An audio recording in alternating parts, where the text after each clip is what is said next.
என்ன சொல்றேன்னா, நீங்க இந்த பிசினஸ்க்கு வரீங்கன்னா நான் எந்த வீடியோல உங்களுக்கு ஸ்டார்டிங்ல 50 வார்டு அவங்க வாங்க சொல்லியிருக்கேன். நீங்க இந்த பிசினஸ் புதுசா வரீங்கன்னா கண்டிப்பா ஒரு 2 ஆடு 3 ஆடு எக்ஸ்பீரியன்ஸா இருக்குன்னா ஒரு 40 ஆடு 50 ஆடு அந்த மாதிரி வாங்கி வளர்க்கலாம். இல்ல பிசினஸ் அடுத்த கட்ட நிலைமைக்கு கொண்டு போகலாம். ஓகேங்களா? அடுத்த கட்ட நிலைமைக்கு அப்படிங்கிறதே வந்துட்டு தனி மெத்தட் அது. ஓகேங்களா?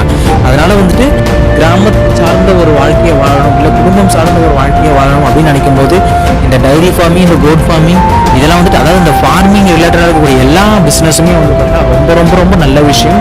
அது நீங்கள் படித்தவங்களா இருந்தாலும் சரி, படிக்காதவங்களா இருந்தாலும் சரி, யாராக இருந்தாலும் கண்டிப்பாக உங்களுக்கு வந்துட்டு ரிசல்ட் அப்படிங்கிறது கொடுக்கும். 100% நான் அடித்து சொல்கிறேன்.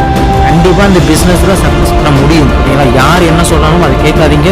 கண்டிப்பாக இந்த பிஸ்னஸில் சக்ஸஸ் பண்ண முடியும். ஓகேங்களா? அப்படி இந்த பிஸ்னஸை சக்ஸஸ் பண்ணால் உங்களுக்கு வரல, இந்த பிஸ்னஸை சக்ஸஸ் பண்ண முடியல அப்படின்னா, ப்ராஃபிட் கொடுக்கல அப்படின்னா, கண்டிப்பாக உங்களுக்கு நீங்கள் ஏதோ ஒரு இடத்துல மிஸ்டேக் பண்ணியிருக்கீங்க. அந்த மிஸ்டேக் என்னென்னு கண்டுபிடிங்க, தீவிரமாக ஆராயுங்க. அதை